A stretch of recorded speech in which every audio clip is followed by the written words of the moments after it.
മൂന്ന് വിഷയത്തെ കുറിച്ച് നമ്മൾ പഠിച്ചുകൊണ്ടിരുന്നത് അല്ലേ? Hope, faith, love. വിശ്വാസം, പ്രത്യാശ, സ്നേഹം. ഇവയിൽ വലുതോ സ്നേഹം തന്നെ. ഈ വിഷയത്തെ കുറിച്ച് നമ്മൾ പഠിച്ചുകൊണ്ടിരുന്നത്. അപ്പൊ വിശ്വാസത്തെ കുറിച്ച് നമ്മൾ പഠിച്ചു. അടുത്ത് എന്തൊക്കെയായിരുന്നു വിശ്വാസത്തെ കുറിച്ച് പഠിച്ചത്? ആർക്കെങ്കിലും ഓർമ്മയുണ്ടോ? യെസ്, രണ്ട് തരത്തിലുള്ള വിശ്വാസത്തെ കുറിച്ച് ഞാൻ പറഞ്ഞു. എന്തൊക്കെയായിരുന്നു? ഒന്ന്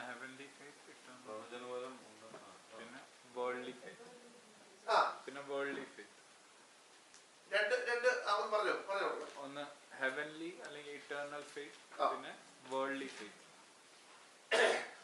അതാണ് രണ്ട് വിശ്വാസം. ഒന്ന്, ഈ ഭൂമിയിൽ ന്യായമായ നമ്മുടെ ആവശ്യങ്ങൾക്ക് വേണ്ടി നാം വിശ്വാസത്തോടെ പ്രാർത്ഥിക്കുമ്പോൾ നമ്മള് സുവിശേഷ ഭാഗത്ത് നമ്മൾ വായിക്കുന്നത്, നിങ്ങൾ വിശ്വാസത്തോടെ ഈ മലയോട് നീങ്ങി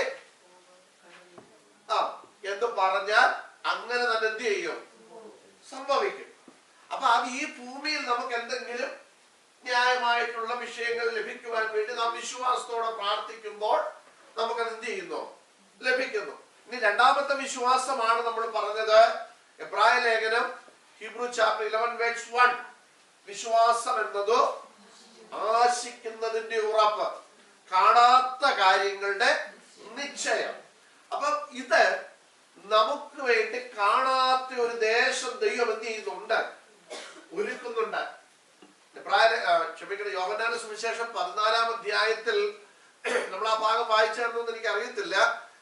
യോഹന്നാന്റെ സുവിശേഷം 14-ാം അധ്യായം 1 മുതലുള്ള വാക്യങ്ങൾ നമ്മൾ വായിക്കുമ്പോൾ അവിടെ ഇങ്ങനെയാണ് നമ്മൾ വായിക്കുന്നത്: നിങ്ങളുടെ ഹൃദയം കലങ്ങിപ്പോകരുത്, ദൈവത്തിൽ വിശ്വസിപ്പീൻ, എന്നിലും വിശ്വസിപ്പീൻ. അടുത്തത്, എന്റെ പിതാവിന്റെ ഭവനത്തിൽ അനേക വാസസ്ഥലങ്ങൾ ഉണ്ട്. അടുത്തത്, ഇല്ലെങ്കിൽ ഞാൻ നിങ്ങളോട് പറയുമായിരുന്നു. അടുത്തത്, ഞാൻ നിങ്ങൾക്ക് സ്ഥലം ഒരുക്കുവാൻ പോകുന്നു. ഒരുക്കിയാൽ ഞാൻ ഇരിക്കുന്ന ഇടത്ത് നിങ്ങൾ എന്ത് ചെയ്യണം? ഇരിക്കേണ്ടതിന് പിന്നെയും വന്ന് നമ്മളെ എന്ത് ചെയ്യും? എന്റെ അടുക്കൽ ചേർന്ന്. ശ്രദ്ധിക്കുക, ഇനി നിങ്ങൾ ഇങ്ങോട്ട് ശ്രദ്ധിക്കണം. ഞാൻ വാക്കിയിട്ടുണ്ടല്ലോ അല്ലേ? ഓക്കെ, ശ്രദ്ധിച്ചോണം. ഇവിടെ കർത്താവ് സ്വർഗാരോഹണം അല്ലെങ്കിൽ ക്രൂശിൽ മരിക്കുന്നതിന് മുൻപ് നമ്മള് രണ്ടാമത്തെ വിഷയമാണ്. ഒന്നാമത്തെ വിഷയം വിശ്വാസം, പ്രത്യാശയിലേക്ക് കടക്കാൻ പോവുകയാണ്. കഴിഞ്ഞ ആഴ്ച നമ്മൾ ചില കാര്യങ്ങൾ പഠിച്ചു. അപ്പൊ തന്നെ വിശ്വാസത്തെ കുറിച്ച് 1-2 കാര്യങ്ങൾ പറഞ്ഞിട്ട് ആ വിഷയത്തിലേക്ക് ഞാൻ കിടക്കാം. അപ്പം കർത്താവ് പറയുകയാണ്, എന്റെ പിതാവിന്റെ ഭവനത്തിൽ അനേക വാസസ്ഥലങ്ങളുണ്ട്. ആ വാക്യം ഏതാ? അത് വേണ്ടത്തെ വാക്യം കണ്ടോ? In my fathers house are many houses അല്ല. കണ്ടോ? ഹൗസ് എന്ന് പറയുന്നത് നമ്മൾ താമസിക്കുന്ന 1000 സ്ക്വയർ ഫീറ്റ് താഴെയുള്ള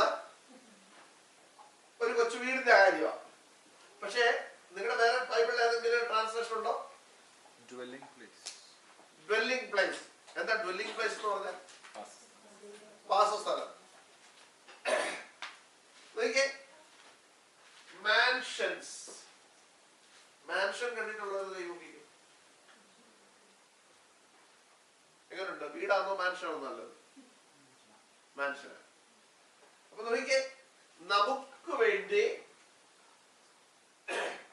ഒരുക്കാൻ പോയിരിക്കുന്ന കർത്താവ് പറയുകയാണ്, എന്റെ പിതാവിന്റെ ഭവനത്തിൽ അനേക many mansions. ശ്രദ്ധിച്ചേ ദൈവമക്കളെ, ഇത് നമ്മൾ കണ്ടിട്ടില്ല. വിശ്വാസത്തെ കുറിച്ച് ഞാൻ പറയുന്നത്. എബ്രായ ലേഖനം 11-ാം അധ്യായം 1-ാം വാക്യം, വിശ്വാസം എന്നതോ ആശിക്കുന്നതിന്റെ ഉറപ്പ്, കാണാത്ത കാര്യങ്ങളുടെ നിശ്ചയം. ഞാൻ പറയുന്നത് മനസ്സിലാവുന്നുണ്ടല്ലോ? ഓക്കെ. അപ്പൊ നമ്മൾ ഇതുവരെ എന്ത് ചെയ്തിട്ടില്ല? കണ്ടിട്ടില്ല. കർത്താവ് ഇത് കണ്ടു. കർത്താവിന് അറിയാം. അതാ പറയുന്നത്, എന്റെ പിതാവിന്റെ ഭവനത്തിൽ അനേക വാസസ്ഥലങ്ങളുണ്ട്. ഇല്ലെങ്കിൽ ഞാൻ നിങ്ങളോട് പറയുമായിരുന്നു എന്ന് പറഞ്ഞാൽ ഞാൻ പറഞ്ഞേനെ അവിടെ വാസസ്ഥലമൊന്നുമില്ല, ഞാൻ പോയിട്ട് ഇനി ഇങ്ങോട്ട് എന്ത് ചെയ്യത്തില്ല, വരത്തുമൊന്നുമില്ല, ഉള്ള കാര്യം തുറന്ന് എന്ത് ചെയ്തേനെ പറഞ്ഞേനെ. പക്ഷെ ഇവിടെ കഥ പറയുക ഇല്ലെങ്കിൽ ഞാൻ നിങ്ങളോട് പറയുമായിരുന്നു. അടുത്തത്, ഞാൻ നിങ്ങൾക്ക് സ്ഥലം ഒരുക്കുവാൻ പോകുന്നു. ആ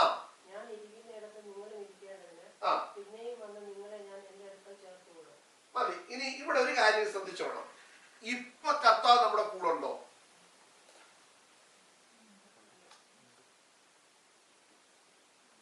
ഉണ്ടോ റോജ? ഉണ്ട്. ഇനി മാറ്റരുത്. ഉണ്ടോ ഇല്ലയോ? കർത്താവ് ഉണ്ടോ എന്ന് ചോദിച്ചു. പരിശുദ്ധാത്മാവല്ല. ഇല്ല.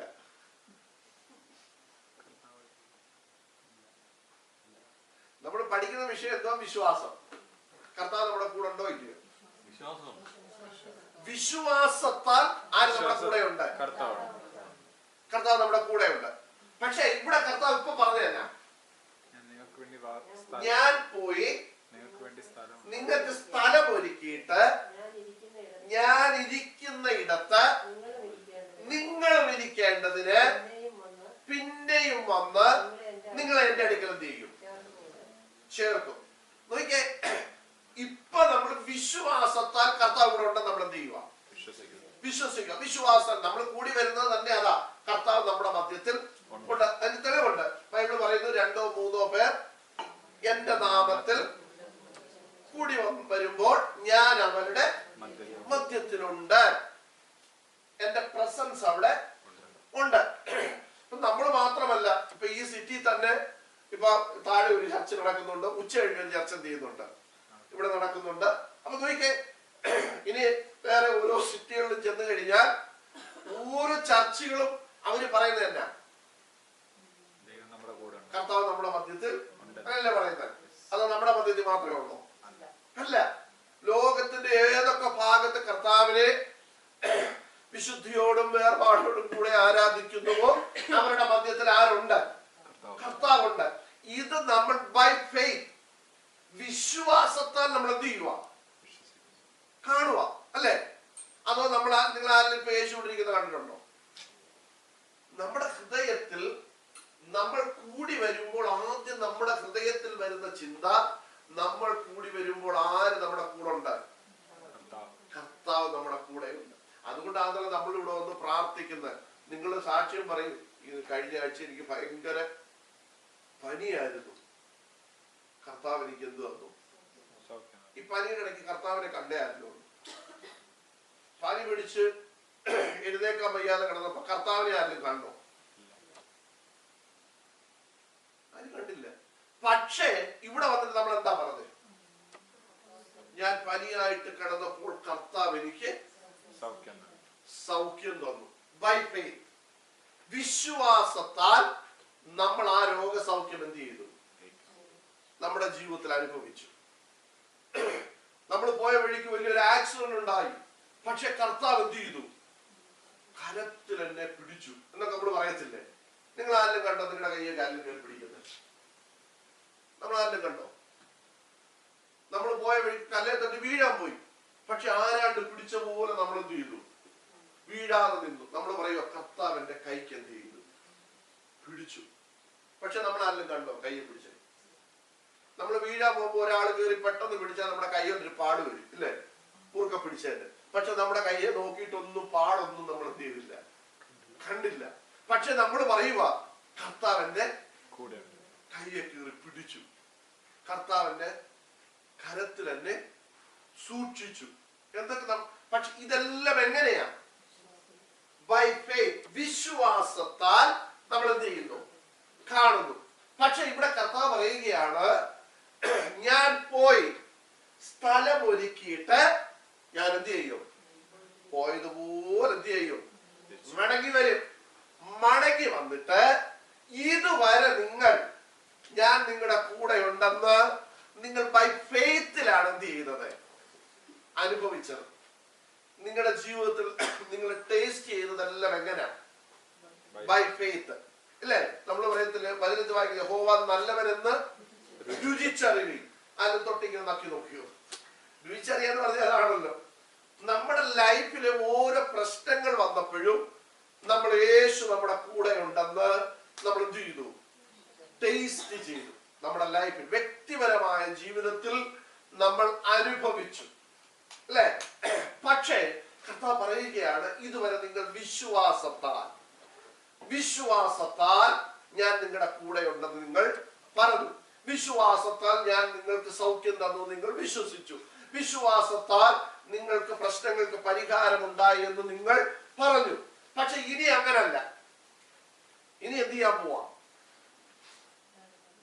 ഞാൻ വന്നിട്ട് എന്തിനാ കൊണ്ടുപോകുന്നത്? അവിടെ പ്രത്യേകം എഴുതിയിട്ടുണ്ട്, ഞാൻ ഇരിക്കുന്ന ഇടത്ത് നിങ്ങളും ഇരിക്കേണ്ടതിന് പിന്നെയും വന്ന്. നമ്മൾ ഇതുവരെ എവിടെ പോയിട്ടില്ല. കർത്താവ് ഇരിക്കുന്ന എവിടാന്ന് നമ്മൾ ആരും എന്ത് ചെയ്തിട്ടില്ല, കണ്ടിട്ടില്ല. അത് നമ്മൾ പറയുന്നു, സ്വർഗത്തിൽ കർത്താവ് വസിക്കുന്നു, അവൻ സ്വർഗത്തിൽ നിറങ്ങി വരും. ഇതെല്ലാം നമ്മൾ ഭയങ്കര ഉറപ്പോടാ പറയുന്നത്, അല്ലെ? അതോ 50-50 ആണോ? ഉറപ്പായിട്ടാ പറയുന്നത്. ഇതെല്ലാം എന്താ? By faith. നമ്മൾ വിശ്വസിക്കുന്നു, വചനം വിശ്വസിക്കുന്നു, വചനത്തിൽ എഴുതിയിരിക്കുന്നു. അപ്പോസ്തല പ്രവൃത്തി 1-ാം അധ്യായത്തിൽ പറയുന്നു, യേശു ക്രിസ്തു സ്വർഗ്ഗാരോഹണം ചെയ്യുന്ന സമയത്ത് 1-ാം അധ്യായത്തിന്റെ അവസാന വാക്യമാണെന്ന് തോന്നുന്നു, നമ്മളിങ്ങനെ വായിക്കുന്നു, ഗലീല പുരുഷന്മാരെ, നിങ്ങൾ ആകാശത്തിലേക്ക് നോക്കി നിൽക്കുന്നത് എന്ത്? നിങ്ങളെ വിട്ട് സ്വർഗ്ഗാരോഹണം ചെയ്ത ഈ യേശുവിനെ. നിങ്ങൾ ഒരു മിനിറ്റ് ഇരിക്കണേ. അവിടെ ഇംഗ്ലീഷ് വന്നിട്ട് ആ വാക്യം നോക്ക്. ആക്ട്സ് 1:11.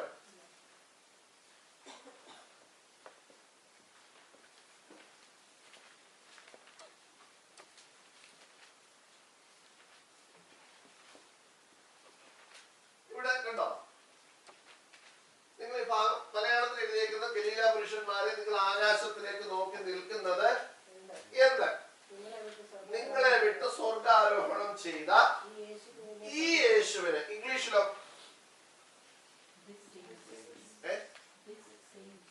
Same Jesus. അതെന്താ അങ്ങനെ എഴുതിയേ?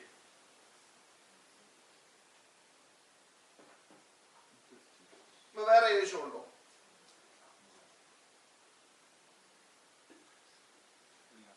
അല്ലെ പിന്നെ എഴുതി?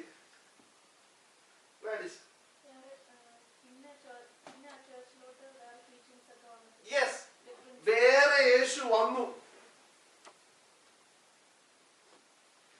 ഞാനിവിടെ പഠിപ്പിച്ച ഓർമ്മയുണ്ടോ നിങ്ങൾക്ക് ആർക്കെങ്കിലും? നിങ്ങൾ മറ്റൊരു യേശുവിനെ, മറ്റൊരു സുവിശേഷം, ഓർമ്മയുണ്ടോ? മറ്റൊരാത്മാവ്. ശ്രദ്ധിക്കണം, നമ്മളിപ്പോഴും നമ്മൾ ഈ പെന്തിക്കോസ്തുകാരാണ്, നമ്മൾ ഭയങ്കര കൈയടിച്ചു ആത്മാവൊക്കെ ആരാന്ന് പറയുമ്പോഴും പലപ്പോഴും നമ്മൾ ഈ യേശുവിനെ വിട്ടേച്ച് വേറെ യേശുവിന്റെ പുറകെ. കൺഫ്യൂഷൻ വന്നില്ലേ? ഞാൻ പറഞ്ഞത് കൺഫ്യൂഷൻ വന്നു. ഈ എന്തുകൊണ്ടാ പറഞ്ഞത് നിങ്ങൾ ശ്രദ്ധിക്കണം. ഓരോ ചെറിയ വാക്കുകൾ പോലും നമ്മൾ മനസ്സിലാക്കണം. നിങ്ങളെ വിട്ട് സ്വർഗാരോഹണം ചെയ്ത ഈ യേശുവിനെ, ഇവിടെ എഴുതിയിരിക്കുന്നത് ദിസ് സെയിം ജീസസ് എന്ത് ചെയ്യും? പോകുന്നവനായി നിങ്ങൾ കണ്ടതുപോലെ തന്നെ അവൻ എന്ത് ചെയ്യും? വീണ്ടും വരുമെന്ന് പറഞ്ഞു. ശ്രദ്ധിക്കണം, ഈ പോയ യേശുവിന് മാത്രമേ എന്ത് ചെയ്യാൻ പറ്റത്തുള്ളൂ? തിരിച്ചു വരാൻ പറ്റത്തുള്ളൂ. അപ്പൊ അതിന്റെ അർത്ഥം വേറെ കുറെ യേശുകൾ ഇവിടെ കിടന്ന് എന്ത് ചെയ്യുന്നുണ്ട്? ആത്മീകരുടെ ഇടയിൽ കിടന്ന് എന്ത് ചെയ്യുന്നുണ്ട്? യേശു ആണെന്ന് പറഞ്ഞ് പ്രസംഗിക്കപ്പെടുന്നുണ്ട്. നമ്മളാരും തിരിച്ചറിഞ്ഞിട്ടുണ്ടോ?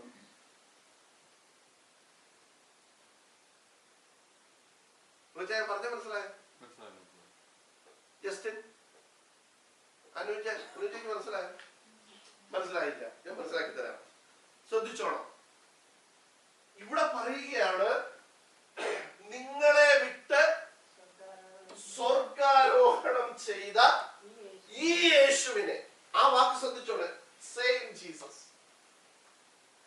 ഈ ജീസസ് സ്വർഗാരോഹണം ചെയ്ത യേശുവിന് മാത്രമേ എന്ത് ചെയ്യാൻ പറ്റത്തുള്ളൂ, മടങ്ങി വരാൻ പറ്റത്തുള്ളൂ.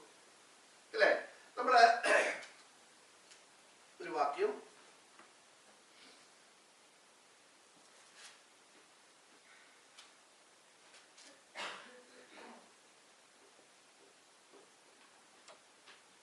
രണ്ട് കൊരിന്ത്യർ ലേഖനം 2 കൊരിന്ത്യർ 11:2 മുതലുള്ള വാക്യങ്ങൾ വളയട്ടോടെ. ആ ശ്രദ്ധിച്ചോണം. ആ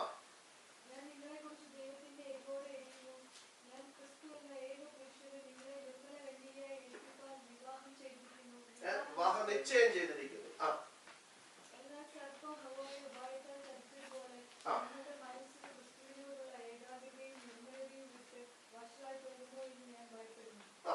അടുത്തത്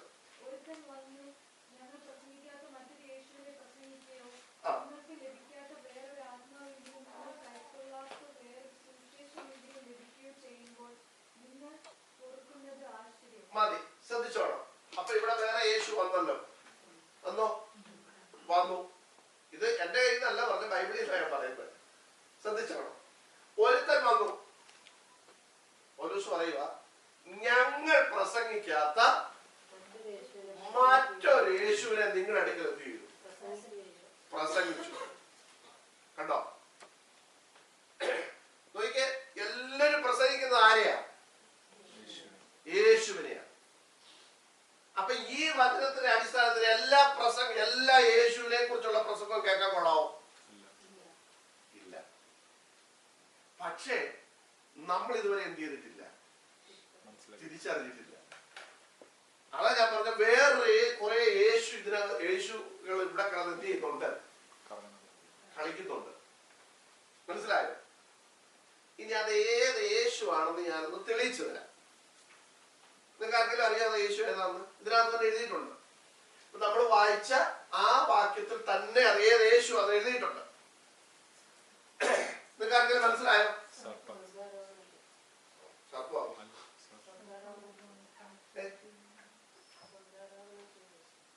അല്ലല്ല, ഞാൻ ചോദിച്ച വേറൊരു യേശു ഉണ്ടല്ലോ. ഇവിടെ പറഞ്ഞില്ലേ, ഞങ്ങൾ പ്രസംഗിക്കാത്ത ഇംഗ്ലീഷ് നിങ്ങൾക്ക് മലയാളം മനസ്സിലാകാത്തവർക്ക് ഉണ്ട്. For if he died, preach another Jesus. ശ്രദ്ധിച്ചോണം. ഇവിടെ ആദ്യം പറഞ്ഞ എന്താണെന്നറിയോ? ഞാൻ നിങ്ങളെ ക്രിസ്തു എന്ന ഏക പുരുഷന് നിങ്ങളെ നിർമ്മല കന്യകയായിട്ട് ഏൽപ്പിപ്പാൻ എന്ത് ചെയ്തിരിക്കുന്നു? വിവാഹ നിശ്ചയം ചെയ്തിരിക്കുന്നു. ഞാൻ പറഞ്ഞിട്ടുള്ളേ, എന്ന് പറയാനേ മോശമായിട്ട്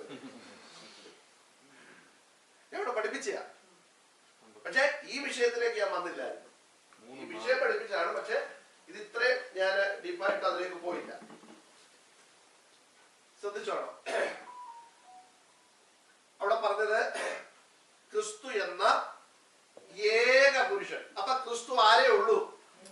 ഒന്നേ ഉള്ളൂ. ഒത്തിരി ക്രിസ്തുക്കൾ ഉണ്ട്. അതാ പറഞ്ഞേക്കുന്നത് ഏക ക്രിസ്തു എന്ന ഏക പുരുഷൻ നിങ്ങളെ എന്ത് ചെയ്തിരിക്കുന്നു? വിവാഹ നിശ്ചയം ചെയ്തിരിക്കുന്നു. പക്ഷേ ഒരു കുഴപ്പമുണ്ട്. ഈ വിവാഹ നിശ്ചയമൊക്കെ നടന്നെങ്കിലും പൗലോസിനൊരു ഭയങ്കര ഭയം. എന്താ ഭയം എന്നറിയാമോ? വിവാഹ നിശ്ചയം കഴിഞ്ഞിട്ടും എവളിപ്പം ഈ വിവാഹ നിശ്ചയം ചെയ്ത ചെറുക്കനോട് വലിയ സ്നേഹമൊന്നും ഇല്ല. സാധാരണ നമുക്കറിയാം, നമ്മുടെ നാട്ടിൽ വിവാഹ നിശ്ചയം കഴിഞ്ഞാൽ അതുവരെ കോളേജിലൊക്കെ അടിച്ചു പൊളിച്ച് നടന്ന പിള്ളേരാണെങ്കിലും പിന്നെ ആ കുട്ടിക്കളിയെല്ലാം മാറ്റിയിട്ട് പിന്നെ ഫോൺ വിളി പിന്നെ ആരോട് മാത്രമേ ഉള്ളൂ? വിവാഹം നിശ്ചയം ചെയ്ത പയ്യനുമായിട്ട്. അതിന് വീട്ടുകാർക്ക് പ്രശ്നമൊന്നും ഇല്ല. അവർക്ക് എന്ത് കൊടുത്തിരിക്കുക? ഫ്രീഡം കൊടുത്തിരിക്കുക. കാരണം ഓൾറെഡി എന്ത് നടന്നു? നിശ്ചയം കഴിഞ്ഞു. പക്ഷെ ഇവിടെ പറയുക ഫോൺ വിളിയുണ്ട്. ഞാൻ പറഞ്ഞ മനസ്സിലാക്കുന്നുണ്ടോ? എല്ലാ പരിപാടിക്കും പുള്ളി എന്ത് ചെയ്യും? പോവും. കൂട്ടത്തിൽ വിവാഹ നിശ്ചയം ചെയ്ത ചെറുക്കനെ എന്ത് ചെയ്യും? ഫോൺ വിളിക്കും. എന്ന് പറഞ്ഞാൽ ഇവിടെ പറയുന്നത് ആർക്കാ നിങ്ങളെ വിവാഹ നിശ്ചയം ചെയ്തത്? ക്രിസ്തു എന്ന ഏകപുരുഷൻ എന്ന് പറഞ്ഞ അങ്ങനല്ല, ക്രിസ്തു എന്ന ഏകപുരുഷൻ. അത് മനസ്സിലാക്കണോ? ക്രിസ്തു എന്ന ഏകപുരുഷൻ. ക്രിസ്തു എന്ന ഏകപുരുഷൻ. അപ്പൊ ഇനി ഇവിടുത്തെ പ്രശ്നം എന്താന്ന് ചോദിച്ചാൽ, ഈ ക്രിസ്തു എന്ന പുരുഷന് വേണ്ടിയാണ് വിവാഹം. ഏകപുരുഷന് എന്നുവെച്ചാൽ സിംഗിളാ, ബഹുവചനമല്ല. നമ്മൾ പറയത്തില്ലേ ബഹുവചനവും പിന്നെന്തുവാ ഏകവചനം ഉണ്ടെന്ന് പറയത്തില്ല. ആ, അപ്പൊ ഇവിടെ സിംഗിളാ, ഏകവചനം, ഏകപുരുഷൻ. എന്നിട്ട് അടുത്ത പറഞ്ഞത് എന്താണെന്നറിയോ? അടുത്ത വാക്യം വായിച്ചല്ലേ? എങ്ങനെ ഏൽപ്പിച്ചു കൊടുക്കാൻ? നിർമ്മല കന്യകയായിട്ട് വെർജിൻ അല്ലേ? ഏക പുരുഷന് വിവാഹ നിശ്ചയം ചെയ്തിരിക്കുന്നു. അടുത്തത്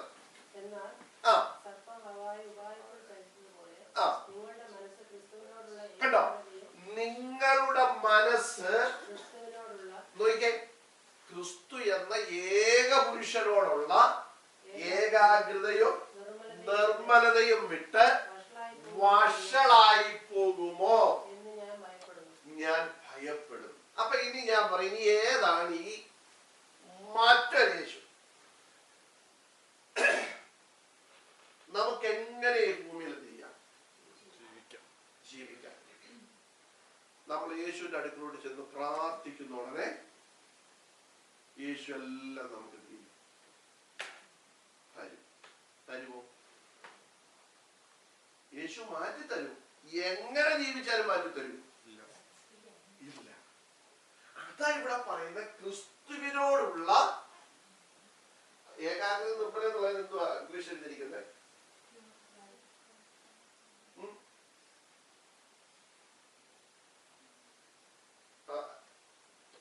അതിന്റെ അടുത്ത വാക്ക് പോലെ, അതിന്റെ അടുത്ത വാക്ക് സിംപ്ലിസിറ്റി. യെസ്.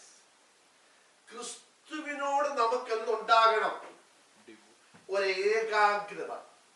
എന്ന് പറഞ്ഞാൽ ഏകാഗ്രത എന്ന് പറഞ്ഞല്ല, നിങ്ങളുടെ ബൈബിളിൽ എന്താ എഴുതിയിരിക്കുന്നത്?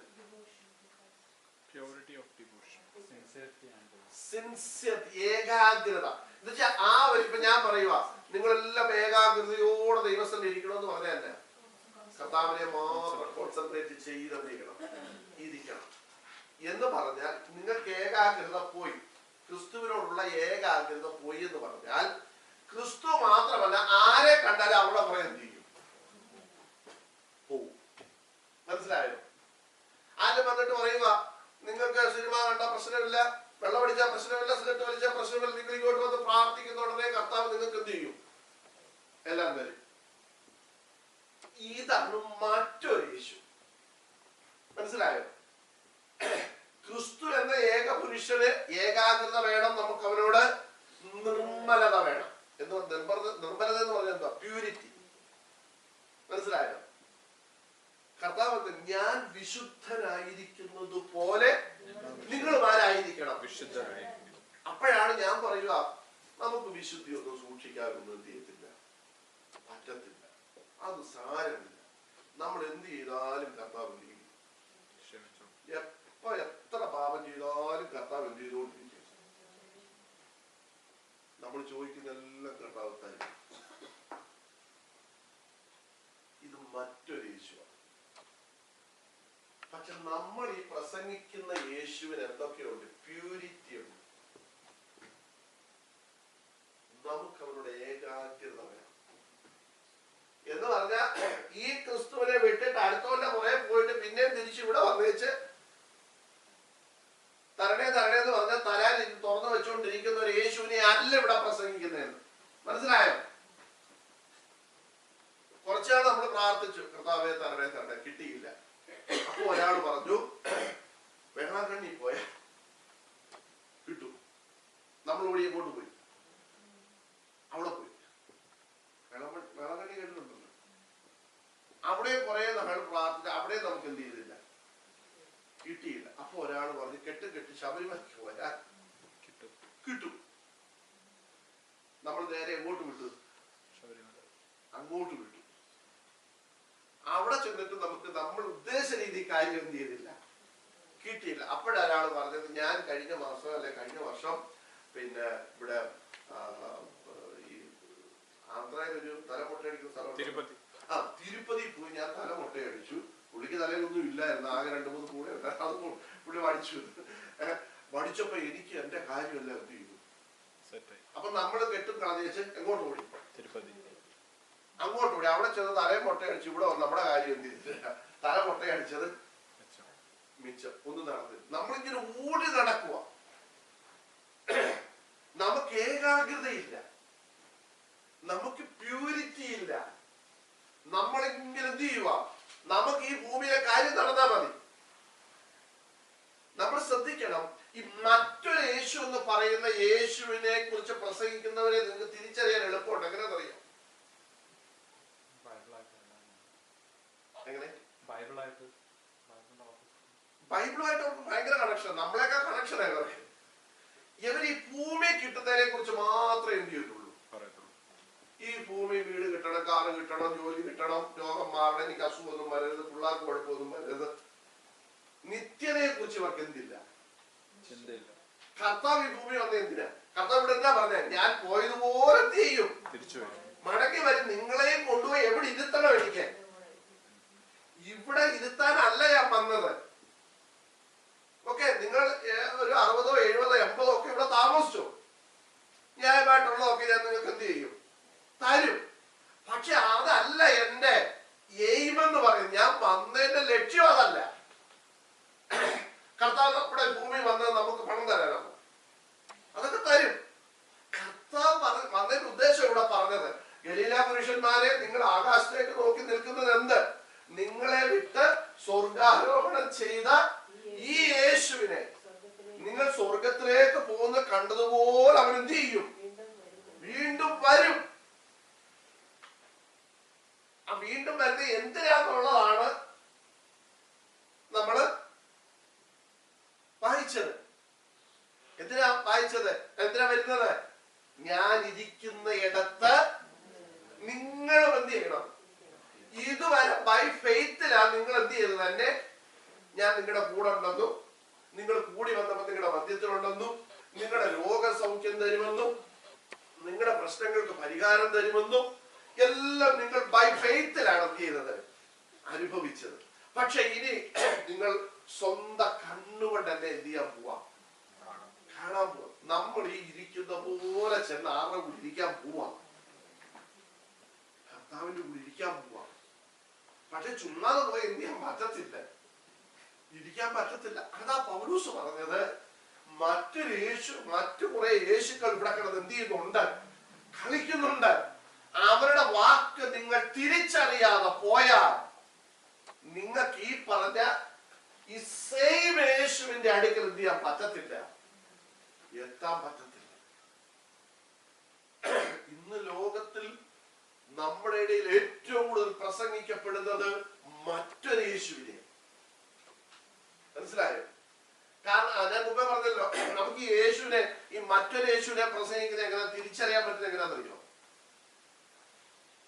ഈ പിശാച് വന്നിട്ട് പറഞ്ഞു, യേശുവിന്റെ അടുക്ക വന്നിട്ട് പറഞ്ഞു, നീ എന്നെ വീണ് ലോകത്തിലുള്ള സകല രാജ്യങ്ങളെ കാണിച്ചു അല്ലെ? കാണിച്ചിട്ട് എന്നാ പറഞ്ഞേ? ഇതല്ല എന്റെയാ. ആരാ പറഞ്ഞേ? പിശാച്. സത്യത്തിൽ ഇതാരുടെ ആയിരുന്നു? പിശാചിന്റെ ആയിരുന്നു. പിശാച ഇതിന്റെ ഉടമസ്ഥനെടുക്കെ ചെന്നിട്ട് പറയുക ഇത്. അപ്പൊ ഇവൻ പറഞ്ഞു തന്നെ പോഷ് കള്ളം അല്ലേ? ഇപ്പൊ നമ്മുടെ വണ്ടി അവിടെ കിടപ്പുണ്ട്. റോഹിച്ചാന്റെ വണ്ടിയെ കയറി ചാരി നിന്നൊരു ഫോട്ടോ ഒക്കെ എടുത്തേച്ച് ഞാൻ താഴെ ഒരു ക്യാപ്ഷൻ, എന്റെ ന്യൂ കാർ. ഇത് ഫേസ്ബുക്കിൽ ഇട്ടു. ഇട്ടപ്പോൾ റോഹിച്ചാനും കണ്ടു. എന്തോ എഴുതിയേക്കുന്നത്? ഞാൻ എഴുതിയേക്കോ എന്റെ കാർ. റോഹിച്ചാൻ കണ്ടപ്പോ ഇത് കാറാണേ. റോഹിച്ചാൻ പറയണേ ഇത് എന്റെ കാറാണല്ലോ കേട്ടാ. ഫാസ്റ്റ് എങ്ങനെ ഇത് ഇങ്ങനെ എഴുതിയത്?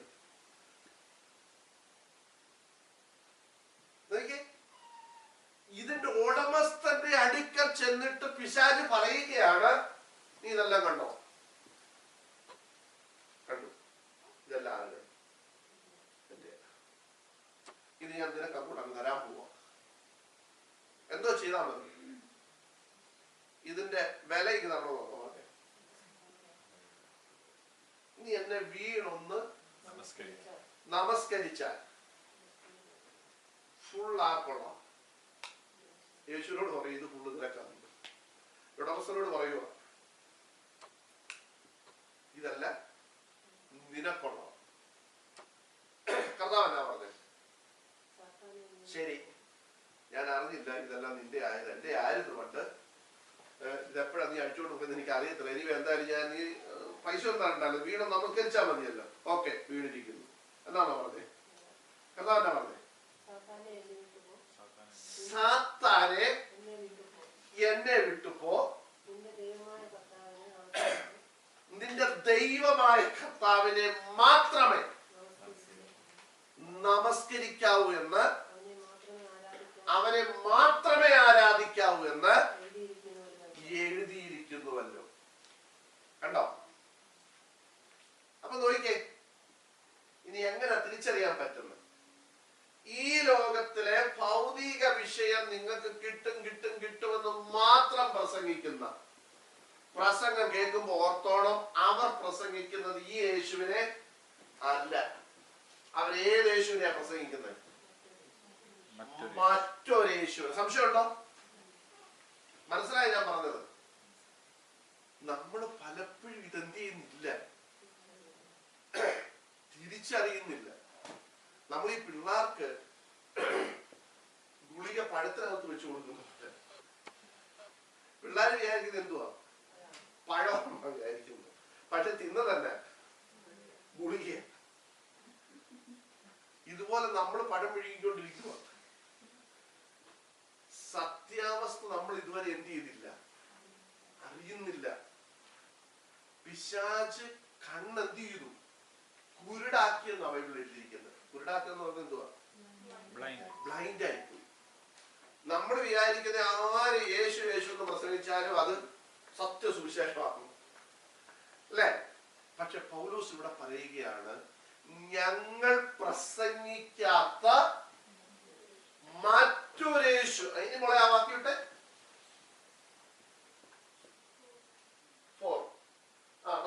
ഒരുത്തൻ വന്നു, ഞങ്ങൾ പ്രസംഗിക്കാത്ത മറ്റൊരു യേശുവിനെ എന്ത് ചെയ്തു?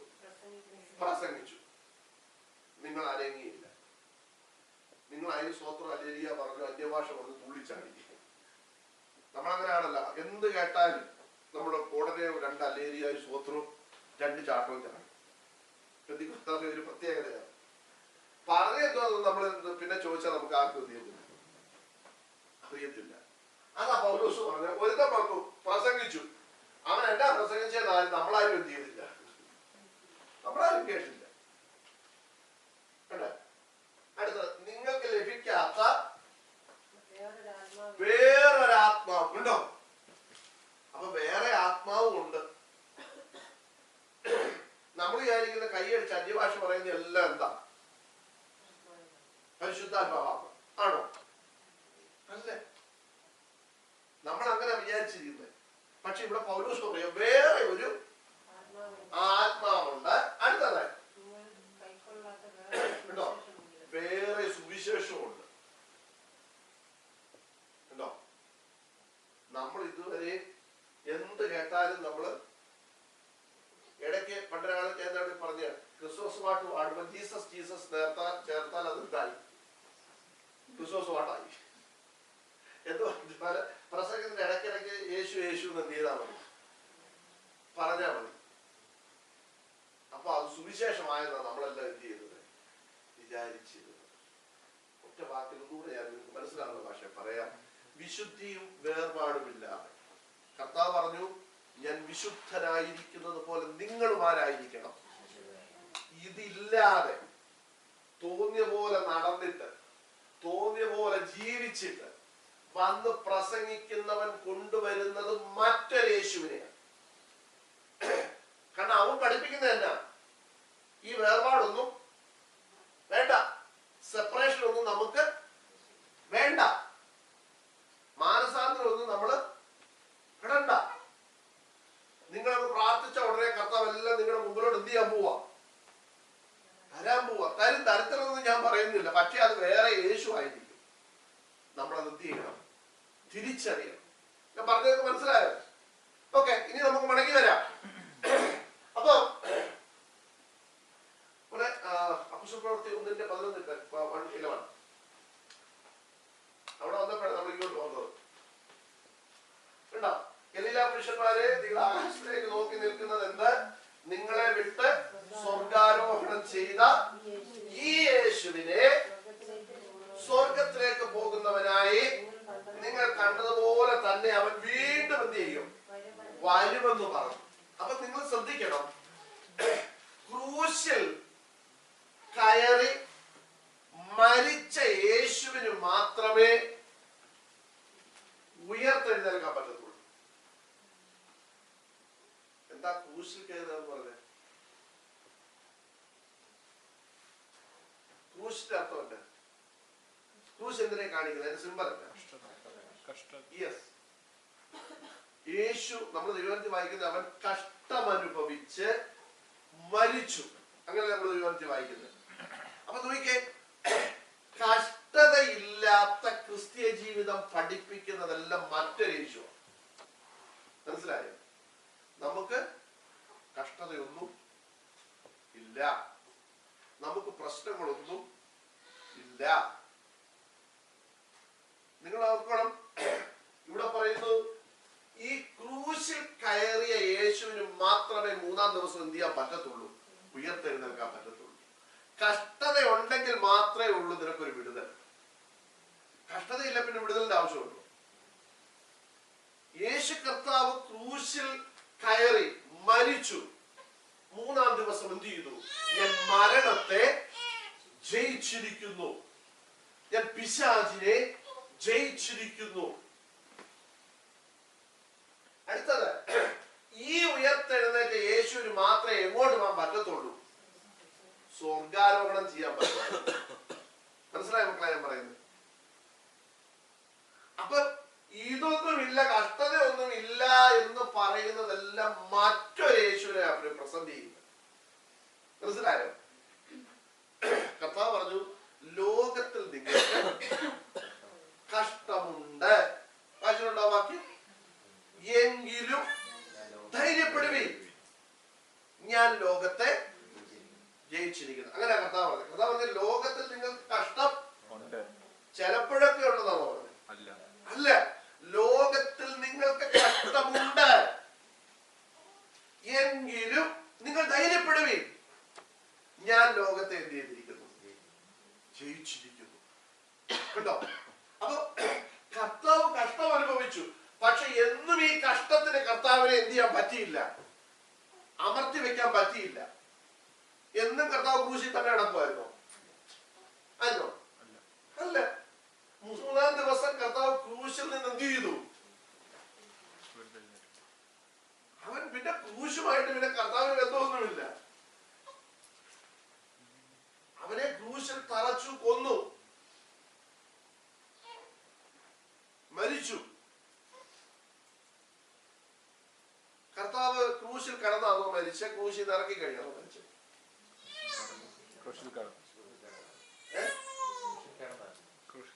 കാലിൽ വളരെ ബുദ്ധിപൂർവ്വം പതുക്കെ പറയുന്നത്. തെറ്റാണെങ്കിൽ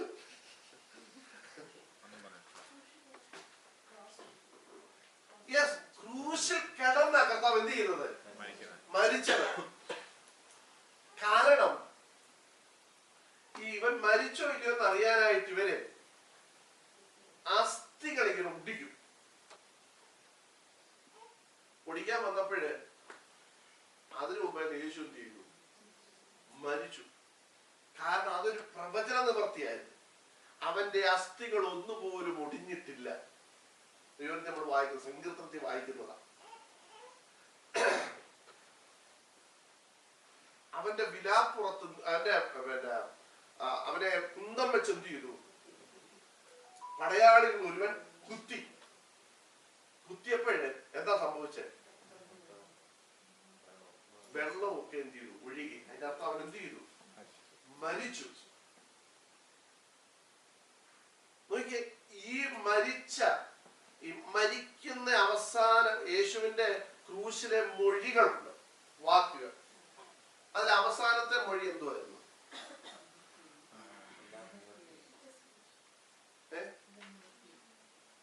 സകലവും നിവർത്തിയായി. അതാണോ?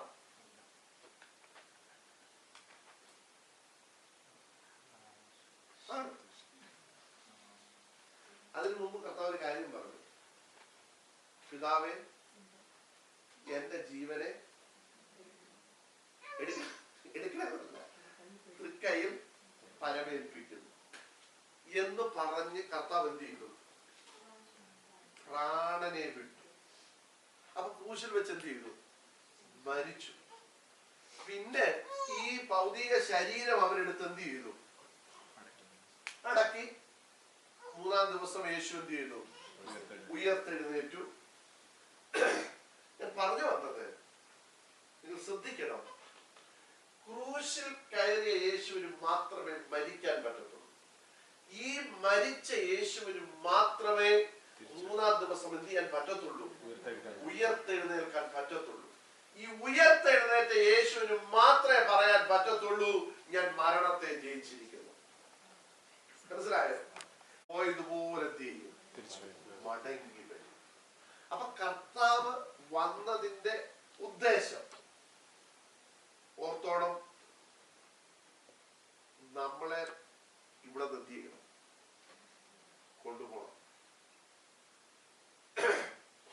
നമ്മളെ ഇവിടെ എന്ത് ചെയ്യണം? കൊണ്ടുപോകണം. മക്കളെ എല്ലാം ഇവിടെ എന്ത് ചെയ്യണം? കൊണ്ടുപോകണം. പിതാവായ പുത്രനായ യേശു ക്രിസ്തു ഈ ഭൂമിയിലേക്ക് അയച്ചു. നമ്മളെല്ലാം ദൈവത്തിന്റെ മക്കളായിരുന്നു, അല്ലേ?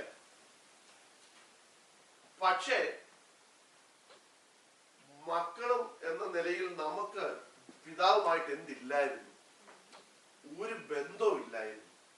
കാരണം എഫേസ്യ ലേഖനത്തിൽ പറഞ്ഞിരിക്കുന്നത്, മുമ്പേ നമ്മൾ ദൂരസ്ഥന്മാരായിരുന്നു, മുമ്പേ നമ്മൾ ദുഷ്പ്രവർത്തിക്കാരായിരുന്നു. മക്കളെന്ന് പറയുന്നത് നമ്മളെ സൃഷ്ടിച്ച സൃഷ്ടിയിൽ മാത്രം നമ്മൾ ആരായിരുന്നു?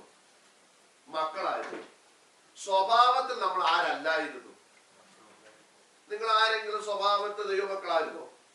ജനിച്ചു വന്നപ്പോഴേ സ്വഭാവത്തിൽ ദൈവമക്കളായിട്ട് വന്നവർ കൈമുക്കിക്കേ? ആരുമില്ല. നമ്മളെ ദൈവം സൃഷ്ടിച്ച ആ സൃഷ്ടിയിൽ നമ്മൾ ആരുടെ മക്കളാന്നേ ഉള്ളൂ? ദൈവത്തിന്റെ മക്കളാന്നേ ഉള്ളൂ. ദൈവം നമ്മളെ സൃഷ്ടിച്ചു. പക്ഷെ സ്വഭാവത്തിൽ നമ്മൾ ആരല്ലായിരുന്നു. അതാ ദൈവത്തിൽ പറഞ്ഞിരിക്കുന്നത്, സ്വഭാവത്താൽ നിങ്ങൾ ജാതികളായിരുന്നു. നമ്മൾ ദൈവത്തിന്റെ സൃഷ്ടിയായിരുന്നു, പക്ഷെ സ്വഭാവം ആരുടെ ആയിരുന്നു? ജാതികളുടെ സ്വഭാവമായിരുന്നു. എന്നുവെച്ചാൽ ദൈവത്തിന്റെ ഒരു സ്വഭാവവും നമ്മളില് ഇല്ലായിരുന്നു. ദൈവത്തിന്റെ ഒത്തിരി സ്വഭാവങ്ങളുണ്ട്, ഒത്തിരി ഗുണങ്ങളുണ്ട്.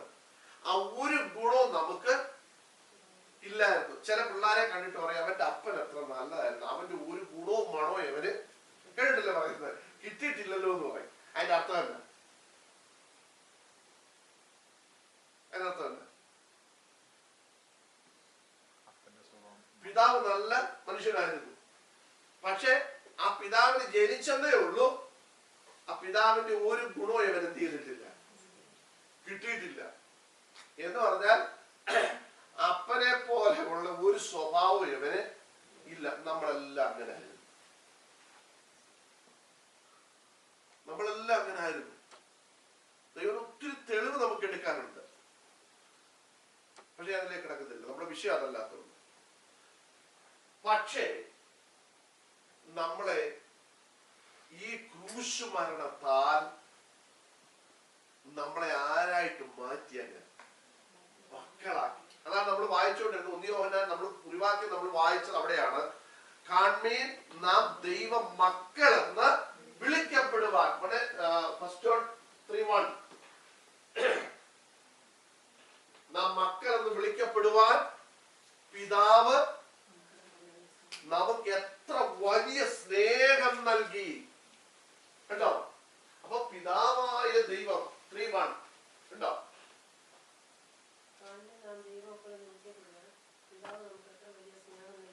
നൽകിയിരിക്കുന്നു. അങ്ങനെ തന്നെ നാം ആകുന്നു. ലോകം അവനെ അറിഞ്ഞിട്ടില്ലായതുകൊണ്ട് നമ്മെ അറിയുന്നില്ല. ശ്രദ്ധിക്കണം, ദൈവമക്കളെ ആരറിയുന്നില്ല?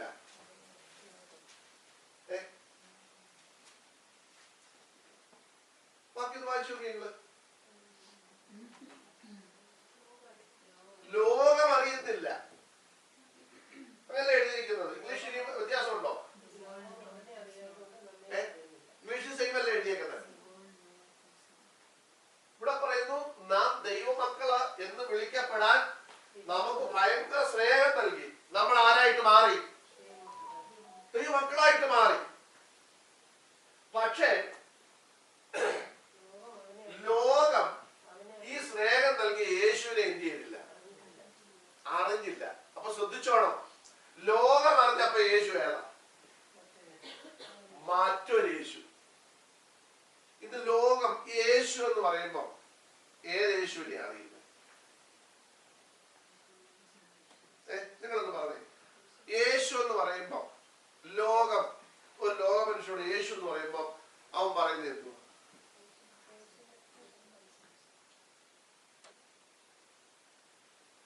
എന്നാ പറയുന്നത്? പോട്ടെ, നമ്മുടെ മനസ്സിൽ യേശു എന്ന് പറയുമ്പോൾ വരുന്ന പിക്ചർ ഏതാ? ക്രൂശി കിടക്കുന്ന യേശു ആണോ? ആ, കലണ്ടറിലെ യേശു, താടിയൊക്കെ വളർത്തി ഇങ്ങനെ കൈ പിടിച്ചിരിക്കുന്നത് കണ്ടിട്ടില്ല? കലണ്ടർ നമ്മുടെ നാട്ടിൽ തുണിക്കടക്കാരെ കൊടുക്കുന്നത്. അത് എവിടുന്ന് കിട്ടിയോ എനിക്ക് അറിയത്തില്ല. ഈ യേശു നമ്മുടെയൊക്കെ യേശു എന്ന് പറയുന്ന ഉടനെ മുടി ഇങ്ങനെ നീട്ടി വളർത്തി നല്ല താടിയൊക്കെ വെച്ച് നല്ല വെളുത്ത് ചുമന്ന ഒരു യൗവനക്കാരനായ യേശു. ഇതല്ലേ നമ്മുടെ മനസ്സിൽ വരുന്നത്? സത്യത്തെ അതാണോ യേശു? ഞാനിവിടെ പറഞ്ഞിട്ടുണ്ട്, ഈ യേശുവിന്റെ യഥാർത്ഥ രൂപം ഒരു മനുഷ്യനും എന്ത് ചെയ്യാൻ പറ്റത്തില്ല, വരയ്ക്കാൻ പറ്റത്തില്ല. തെളിവ് ഞാൻ തരാം ബൈബിളിൽ നിന്ന്.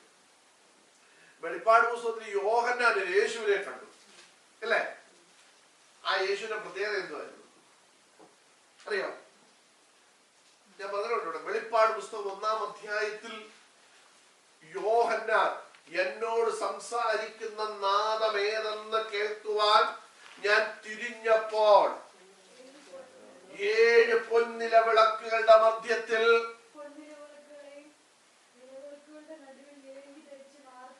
മാറത്ത് പൊൻകച്ച കെട്ടിയവൻ, അടുത്തത് മനുഷ്യപുത്രനോട് സദൃശനായ ഒരുവനെ കണ്ടു. ആര് കണ്ടു? യോഹന്നാൻ കണ്ടു. അടുത്തത് കണ്ടോ? അവന്റെ തലയും തലമുടിയും, മലയാളം അറിയാത്തൊരു ഇംഗ്ലീഷ് വായിച്ചോണം.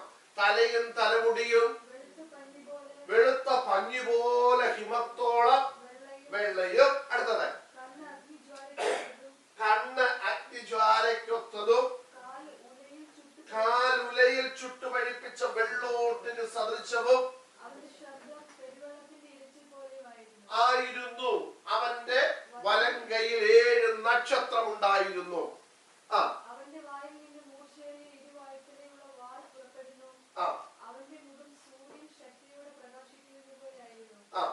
അവനെ കണ്ടിട്ട് ഞാൻ മരിച്ചവനെ പോലെ അവന്റെ കാൽക്കൽ വീണു. ഈ യേശുവിനെ ആരെങ്കിലും മരിച്ചു കണ്ടിട്ടുണ്ടോ? ഇതാണ് യഥാർത്ഥ യേശു. ഈ യേശുവിനെ ഏതെങ്കിലും കാഷ്ട്രി കണ്ടിട്ടുണ്ടോ? നിങ്ങൾ ആരും ഉണ്ടോ? റോയിച്ച കണ്ടിട്ടുണ്ടോ? ഇപ്പൊ ഈ പറഞ്ഞ പോലുള്ള യേശുവിനെ നിങ്ങൾ ആരും കണ്ടിട്ടുണ്ടോ? ഇല്ല. ലോകത്ത് ഒരു മനുഷ്യനും വരയ്ക്കാൻ പറ്റാത്ത യേശുവായിരുന്നു. ഈ യേശുവിനെയാണ് നമ്മുടെ ഹൃദയത്തിൽ നമ്മൾ എന്ത് ചെയ്യുന്നത്? സ്വീകരിച്ചത്. ഈ യേശുവാണ് പറഞ്ഞത്, ഞാൻ പോയതുപോലെ എന്ത് ചെയ്യും? മടങ്ങി വരും. മടങ്ങി വരിക മാത്രമല്ല, നമ്മളെ കൊണ്ടുപോയി കൂടെ ഇരുത്താമെന്ന് പറഞ്ഞ ഈ യേശുവാണ്. എത്ര പേർക്ക് താല്പര്യമുണ്ട് ഈ യേശുവിന്റെ കൂടെ പോകാൻ? മറ്റൊരു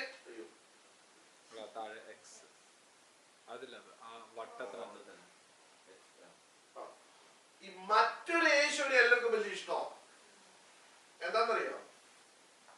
ഇവിടെ ചാകുന്നവരെ എന്തെങ്കിലുമൊക്കെ കിട്ടുമെന്ന് അവർ എന്ത് ചെയ്യുന്നുണ്ട്.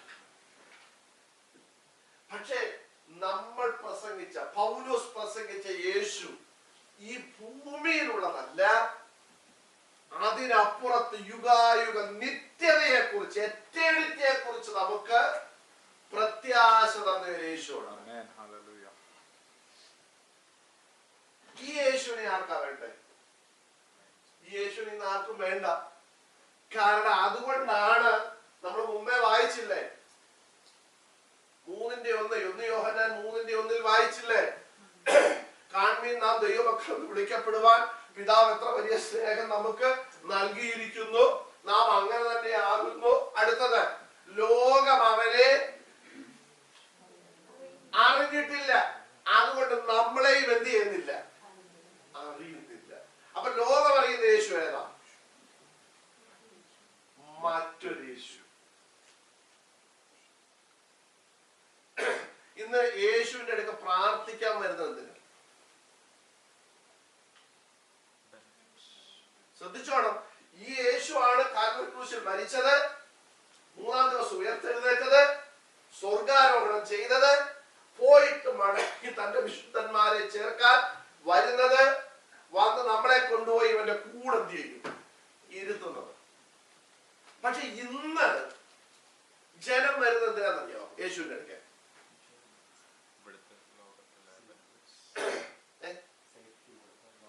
ലോകത്തിലെ കുറെ സുഖ സൗകര്യങ്ങൾക്ക് വേണ്ടി യേശുവിന്റെ അടുക്ക എന്ത് ചെയ്യുന്നു? വരുന്നു. ഈ ബൈബിളിൽ തന്നെ ഒരു ഉദാഹരണം പറയാം. യേശു അപ്പമൊക്കെ 5 അപ്പം കൊണ്ട് 5000 പേരെയൊക്കെ പോഷിപ്പിച്ചു അല്ലെ? ഒത്തിരി 12 കൊട്ടയൊക്കെ നിറച്ച് എല്ലാവർക്കും കൊണ്ടുപോയി തിന്നോളാൻ പറഞ്ഞു. കൊണ്ടുപോയി ഫ്രീസറിലും പിടിച്ചില്ല എല്ലാം വെച്ച് തിന്നു.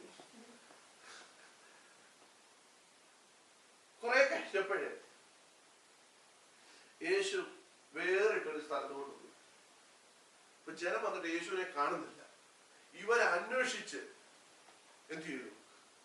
യേശുവിനെ കണ്ടുപിടിച്ചു. യേശുവിന്റെ ഇടയ്ക്ക് ചെന്നെ കർത്താവ് പറഞ്ഞു. അപ്പൊ അവര് ചോദിച്ചു, കർത്താവേ നീ എവിടെ ആയിരുന്നു? ഞങ്ങൾ നിന്റെ പുറകെ വന്നു, നിന്നെ കാണാൻ വന്നു, നിന്നെ കണ്ടില്ലല്ലോ. ഉടനെ കർത്താവ് പറഞ്ഞു, നിങ്ങള് എന്നെ കണ്ടുപിടിച്ചു വന്നതിൽ എനിക്ക് ഭയങ്കര സന്തോഷം. എന്തായാലും നിങ്ങൾ എന്നെ മറന്നില്ലല്ലോ എന്നാണോ കർത്താവ് പറഞ്ഞത്. കർത്താവ് പറഞ്ഞ മറുപടി എന്താണെന്നറിയോ? ആക്കില്ല. നിങ്ങൾ അപ്പം കിട്ടിയത് കൊണ്ടാണ് എന്നെ അന്വേഷിച്ച് വന്നത്. ഇന്നലെ നിങ്ങൾ വന്നപ്പോ എന്തോ കിട്ടി? അപ്പവും മീനും കിട്ടി. ഇന്നും വന്ന എന്തിനാ? യേശുവിന്റെ പുറകെ ഓടി വന്ന എന്തിനാ? കർത്താവ് നേരിട്ട് പറഞ്ഞു, നിങ്ങൾ അപ്പം തിന്നത് കൊണ്ടാണ് എന്നെ തേടി എന്ത് ചെയ്യുന്നത്. അപ്പൊ നമ്മൾ എന്തിനാ യേശുവിന്റെ പുറകെ ചെല്ലുന്നതെന്നറിയോ? എന്തിനാ? നമുക്ക് വല്ല ശാപ്പാടൊക്കെ സമയത്ത് എന്ത് ചെയ്യരുത് കിട്ടും. നമ്മുടെ ശാപ്പാടിന് മുട്ടൊന്നും എന്ത് ചെയ്യരുത്. ഇതിനാ നമ്മൾ യേശു. ഇന്ന് ഞാൻ ചോദിക്കട്ടെ, യേശുവിന്റെ പേര് വെച്ചിരിക്കുന്നിടത്തെല്ലാം ആളിടിച്ച് ഇഷ്ടം പോലെ കേറുന്നു. നിത്യത പാലാണോ ഈ പോകുന്നത്? ആണോ ചോദിച്ചാൽ? കർത്താവ് മടങ്ങി വരും, എന്നെയും ചേർക്കും. ആ വലിയ സന്തോഷത്തെയാണ് എല്ലാവരും ഇടിച്ചു കയറുന്നത്. പള്ളികളിലൊക്കെ ചെന്ന് ആൾക്കാർ ഇഷ്ടംപോലെ പോകുന്നില്ലേ തീർത്ഥാടനത്തിന് അവിടെയൊക്കെ? ഇതെല്ലാം പോകുന്നത് എന്തിനാ? കർത്താവ് മടങ്ങി വരുമ്പോൾ എനിക്കും കർത്താവിന്റെ കാഹളം കേൾക്കണമെന്ന് വിചാരിച്ചാൽ പോകുന്നവരാണോ? അല്ല. ഇവിടുത്തെ കാര്യങ്ങളെല്ലാം എന്ത് ചെയ്യണം? നടക്കണം. അവർക്ക് ഒത്തിരി പ്രശ്നങ്ങളുണ്ട്. ആ പ്രശ്നമല്ല എന്ത് ചെയ്യണം? മാറണം. അല്ല സ്വർഗത്തിൽ പാടുള്ള കൊതി കൊണ്ടൊന്നുമല്ല. പക്ഷേ ഞാൻ ഇവിടെ നിങ്ങളെ വിട്ട് സ്വർഗാരോഹണം ചെയ്തു എന്ന് പറയുന്ന ഈ യേശു എന്ന് പറയുന്നത് നിങ്ങളുടെ ഭൂമിയിലെ പ്രശ്നം പ്രശ്നങ്ങളെല്ലാം തീർത്ത് നിങ്ങളെ ഇവിടെ സുഖവാസത്തിൽ ഇരുത്താൻ വന്ന യേശു അല്ല, മറിച്ച് ഞാൻ മടങ്ങി വന്ന് നിങ്ങളെയും എന്റെ അടുക്കൽ ചേർക്കാമെന്ന് പറഞ്ഞ യേശു. ഈ യേശുവിനെ കുറിച്ച് അധികം ആരും എന്ത് ചെയ്യുന്നില്ല, പ്രസംഗിക്കുന്നില്ല.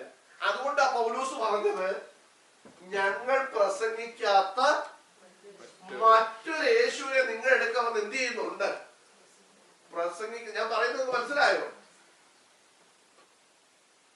ഇനി നിങ്ങൾ ഡിസൈഡ് ചെയ്തോളൂ ഇതിൽ ഏത് യേശുവിനെയാണ് നിങ്ങൾക്ക് വേണ്ടത്. ഇവിടെ കാര്യങ്ങളെല്ലാം സോർട്ട് ഔട്ട് ചെയ്യുന്ന യേശുവിനെ മാത്രം മതിയോ, അതോ നിത്യതയിൽ നമ്മെ കൊണ്ടെത്തിക്കാമെന്ന് പറഞ്ഞ യേശുവിനെ വേണം?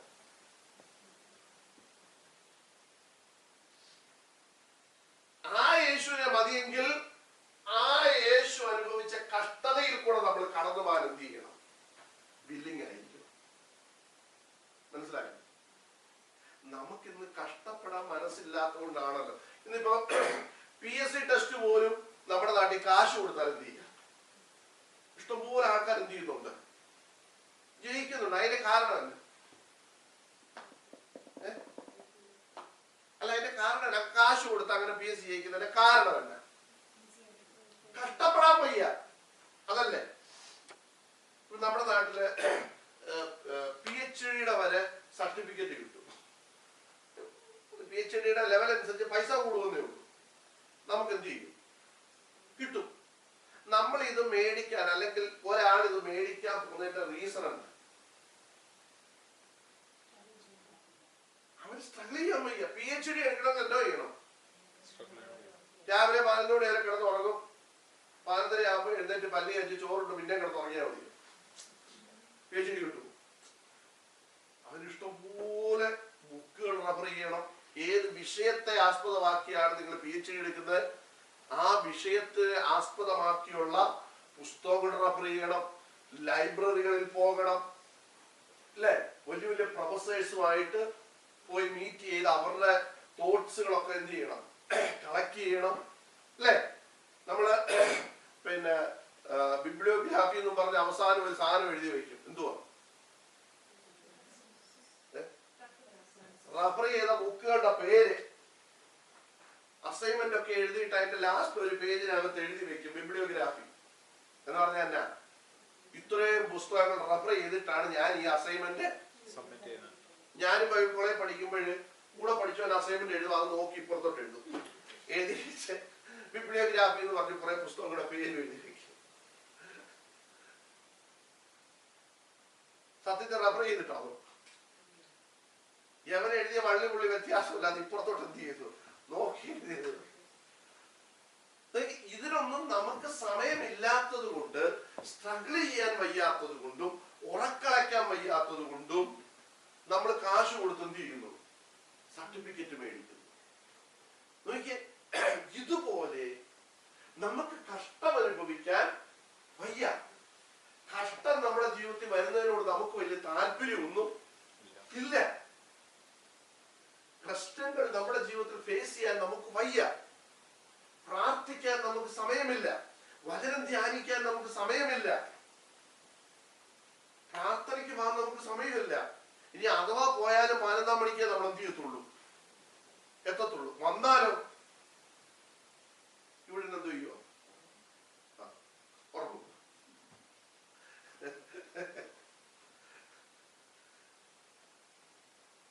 നമുക്ക് കഷ്ടപ്പെടാൻ വയ്യ. അപ്പൊ നമുക്ക് ഇഷ്ടമാണ് ഏത് യേശു, നമുക്കിപ്പോ ഏത് യേശുവിനാ വേണ്ട ഇഷ്ടം?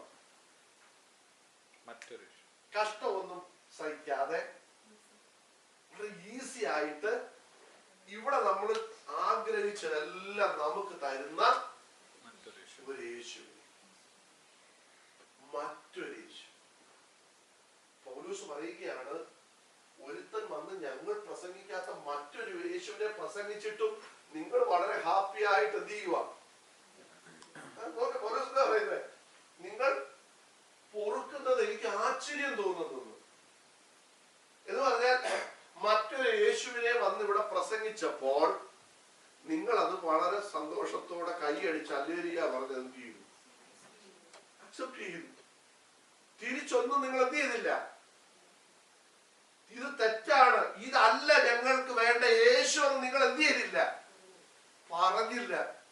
ഞാൻ ചോദിക്കട്ടെ, ഇവിടെ വന്ന് ഞാൻ ഇത്രയും പ്രസംഗിച്ചു, മറ്റൊരു യേശു എന്താണെന്നും നിങ്ങൾക്ക് മനസ്സിലാക്കി തന്നു.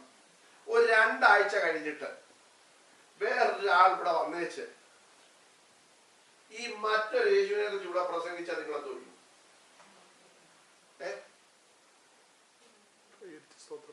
സ്തോത്രം പറയും. കാരണം നമ്മുടെ ഉള്ളിൽ നമ്മുടെ ഭൗതിക വിഷയമാണ് നമ്മുടെ ഉള്ളിൽ കിടക്കുന്നത്. അപ്പൊ പറയുകയാണ്, നിന്റെ പ്രശ്നമല്ല ഇപ്പൊ എന്ത് ചെയ്യാൻ പോവാ, മാറാൻ പോവാ. കഷ്ടതയെല്ലാം എന്ത് ചെയ്യാൻ പോവാ, മാറാൻ പോവാ. ഇത് പറയുന്നുണ്ട് നമുക്ക് ഈ നിത്യതയെ കൊണ്ടുവന്ന യേശുവിനെയൊക്കെ അതൊക്കെ പിന്നത്തെ കാര്യമല്ലോ നമ്മൾ വിചാരിക്കും. നമുക്കിപ്പോ ഏത് യേശുവിനെയാ വേണ്ടേ? നമുക്ക് ഈ പ്രശ്നമെല്ലാം തീർക്കുന്ന യേശുവിനെയാ നമുക്ക് എന്ത് ചെയ്യേണ്ടത്, വേണ്ടത്. നമ്മൾ ദൈവമക്കളെ, ഈ പൗലോസ് പറഞ്ഞ പോലെ നമ്മുടെ കണ്ണ് കുരുടാക്കി വെച്ചിരിക്കും. നിങ്ങൾ അറിഞ്ഞു കാണും, കൃപാസന മാതാവിന്റെ പത്രം ചമ്മന്തി അരച്ചൊരു കൊച്ചു തിന്നു. നിങ്ങൾ വായിച്ചില്ലല്ലോ? വായിച്ചായിരുന്നോ? നിങ്ങൾ വായിച്ചിരുന്നു? നിങ്ങൾ ബൈബിൾ മാത്രമേ വായിക്കത്തുള്ളൂ. കൃപാസന മാതാവിന്റെ അവിടുത്തെ പത്രം അച്ഛൻ പറഞ്ഞു, ഇത് ചമ്മന്തി അരച്ച് തിന്നാ മതിയെന്ന്. തിന്നാൽ നിനക്ക് ബുദ്ധി വരുമെന്ന്. പരീക്ഷയ്ക്ക് പഠിക്കണ്ട, നീ എന്ത് ചെയ്തോളൂ. അവസാനം കൊച്ചിന്റെ വയറ്റിൽ നീ മഷിയെല്ലാം കൂടെ ഡോക്ടർമാര് വേറെ മരുന്നിട്ടത് എടുത്തു. ഏതാ ഈ പേപ്പറിനകത്തെ മരുന്ന്, ഈ മഷി. വേറെ പിടിക്കാൻ ഇതൊക്കെ സാക്ഷ്യം പറഞ്ഞ അവിടെ വന്ന്. നിങ്ങൾ അറിയണം, പുള്ളി ഓടിച്ചോണ്ട് പോയ സ്കൂട്ടറിന്റെ പെട്രോൾ തീർന്നു. കൃപാസന മാതാവിന്റെ പത്രം മുറിച്ച് പെട്രോൾ ടാങ്കിനകത്തിട്ടു. അപ്പൊ വണ്ടി ഓടി. അവസാനം വണ്ടി പണിയാൻ വർക്ക്ഷോപ്പിൽ ചെന്നപ്പോ വർക്ക്ഷോപ്പുകാരൻ അഴിച്ചപ്പോ ഇത് നിറയെ പത്രം. ഏതിനകത്താ? പെട്രോൾ ടാങ്കിനകത്ത്. അങ്ങനെ ഇത് ലീക്കായത്. നോക്കിക്കേ, ഈ കർത്താവ് ഉടായ്പിന് കൂട്ടിയിരിക്കുന്ന കർത്താവല്ല ഞാൻ പ്രസംഗിക്കുന്ന യേശു. കർത്താവ് പറയും പോലെ വണ്ടി ഓടുന്നില്ലെങ്കിൽ പെട്രോൾ തീർന്ന് ഈ പെട്രോൾ പമ്പിൽ പോയി എന്ത് ചെയ്യണം? പഠിച്ച് ജയിക്കണമെങ്കിൽ എന്ത് ചെയ്യണം? അല്ല, പരീക്ഷയ്ക്ക് ജയിക്കണമെങ്കിൽ എന്ത് ചെയ്യണം? നല്ലതായിട്ട് പഠിക്കണം. ഇല്ലെങ്കിൽ എന്ത് ചെയ്യും? കർത്താവ് പറയാ. പിന്നെ പഠിച്ചിട്ട് നമുക്ക് ഓർമ്മ നിൽക്കുന്നില്ലെങ്കിൽ നമുക്ക് കർത്താവിനോട് എന്ത് ചെയ്യാം? പ്രാർത്ഥിക്കാം. ഞാൻ ഈ പറഞ്ഞ കർത്താവ് എന്ത് ചെയ്യും? കാരണം ഞാൻ ബൈബിളിൽ തെളിവ് സഹിതം തരുന്നത്. യാക്കോബിന്റെ ലേഖനത്തിൽ എന്താ പറഞ്ഞിരിക്കുന്നത്? നിങ്ങളിൽ ഒരുവന് ജ്ഞാനം കുറവാകുന്നുവെങ്കിൽ ഭത്സിക്കാതെ ഔദാര്യമായി കൊടുക്കുന്ന കർത്താവിനോട് അല്ലെ ദൈവത്തോട് യാചിക്കാൻ. ദൈവം അവനെന്ത് നൽകും? ജ്ഞാനം നൽകും. അല്ലാതെ നീ പത്രം കീറി ചമ്മന്തി അരച്ച് തിന്നാൻ കർത്താവ് ചെയ്യത്തില്ല. കർത്താവ് പറയാ, നീ ഇത് 2-3 പേപ്പർ ബൈബിളിന്റെ കീറിയിട്ട് തേങ്ങയുടെ കൂടെ ഇച്ചിരി മുളക് പൊടിയും ഉള്ളിയൊക്കെ ഇട്ട് ചമ്മന്തി അരച്ച് നീ തിന്ന്. ഈ ബൈബിളിലെ കുറച്ച് കർത്താവ് പറയൂ? കർത്താവ് ഒന്നും പറയത്തില്ല. ഇതൊക്കെ നമ്മുടെ അന്ധവിശ്വാസങ്ങളാണ്. ഇതാണ് മറ്റൊരു യേശു. മനസ്സിലായോ? ഇതുപോലുള്ള മറ്റൊരു യേശുവിനെ നാളെ ഇവിടെ വന്ന് പ്രസംഗിച്ചാൽ നിങ്ങളെല്ലാം 2 കൈയും പൊക്കി ഇവിടെ കിടന്നെന്തെയും തുള്ളിയില്ലേലും നിങ്ങൾ അല്ലേലിയ പറഞ്ഞില്ലേലും ഒന്നും എനിക്ക് ഒരു പ്രയാസവും ഇല്ല. ഞാൻ എത്ര മണിക്കൂർ വേണേലും നിന്നിങ്ങനെ ക്ലാസ് എടുക്കും, പറഞ്ഞുകൊണ്ടിരിക്കും, പഠിപ്പിച്ചുകൊണ്ടിരിക്കും. എനിക്കൊരു പ്രശ്നവുമില്ല. പക്ഷെ നിങ്ങളെല്ലാം എവിടെ എത്തണം? നിത്യതയിലെത്തണം. കർത്താവ് പറഞ്ഞ നിങ്ങളെയും എന്റെ കൂടെ ഞാൻ എന്ത് ചെയ്യും? ഇരുത്തുമെന്ന് പറഞ്ഞെടുത്ത് നമ്മൾ എന്ത് ചെയ്യണം? നമ്മൾ ഒത്തിരി തുള്ളിച്ചാടിയാലൊന്നും എവിടെ പോവുകയല്ല, സ്വർഗത്തിൽ പോകത്തില്ല. ജീവിത വിശുദ്ധി കാത്തു സൂക്ഷിക്കാത്തവർ എവിടെ പോവുകയല്ല, നിത്യതയിൽ എത്തത്തില്ല. മറ്റൊരു യേശുവിനെ പ്രസംഗിക്കുന്നിടത്ത് പോയി നിന്നാൽ അത് കേട്ട് അലേലിയ പാടി തുള്ളിയാലൊന്നും എന്ത് ചെയ്യത്തില്ല, നിത്യതയിൽ എത്തത്തില്ല.